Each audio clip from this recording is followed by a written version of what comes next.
மனிதகுலம் சந்திக்கும் பருவநிலை மாற்றம் மற்றும் பயங்கரவாதம் உள்ளிட்ட மிகப்பெரிய சவால்கள் குறித்து ஆஸ்திரிய சான்சலருடன் ஆலோசனை நடத்தியதாக பிரதமர் மோடி தெரிவித்துள்ளார். ரஷ்ய பயணத்தை முடித்துக்கொண்டு ஆஸ்திரியா சென்றடைந்த பிரதமர் மோடிக்கு இராணுவ மரியாதையுடன் சிவப்பு கம்பள வரவேற்பு கொடுக்கப்பட்டது. அந்நாட்டு இசைக்கலைஞர்கள் நமது தேசிய கீதத்தை வாசித்து பிரதமர் மோடியை வரவேற்றனர். பின்னர் அந்நாட்டு சான்சலர் கார்ல் நெஹ்மரை பிரதமர் மோடி சந்தித்தார். அப்போது இரு நாட்டு தலைவர்களும் இருதரப்பு உறவு, வர்த்தகம் குறித்து பேச்சுவார்த்தை நடத்தினர்.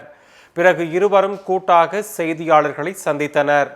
அப்போது ஆஸ்திரிய அதிபர் கார்ல் நெஹ்மர் கூறுகையில், உக்ரைன் மீது ரஷ்யா நடத்தும் தாக்குதல் குறித்து விரிவாக ஆலோசனை நடத்தினோம்.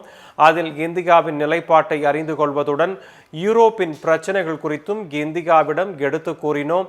இந்தியா ஒரு செல்வாக்கு பெற்ற நாடு. ரஷ்யா உக்ரைன் இடையில் அமைதியை ஏற்படுத்துவதற்கு இந்தியாவின் பங்கு மிக முக்கியமானது.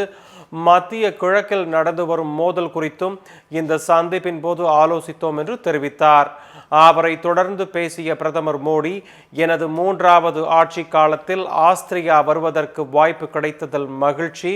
இது போருக்கான நேரமல்ல என நான் ஏற்கனவே கூறியுள்ளேன்.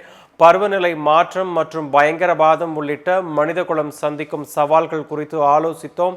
பருவநிலை மாற்றம் குறித்த விவகாரத்தில் சர்வதேச சோலார் ஒத்துழைப்பு கூட்டணியுடன் சேர்ந்து ஆஸ்திரியா பணியாற்ற வேண்டும் என அழைப்பு விடுக்கிறேன்.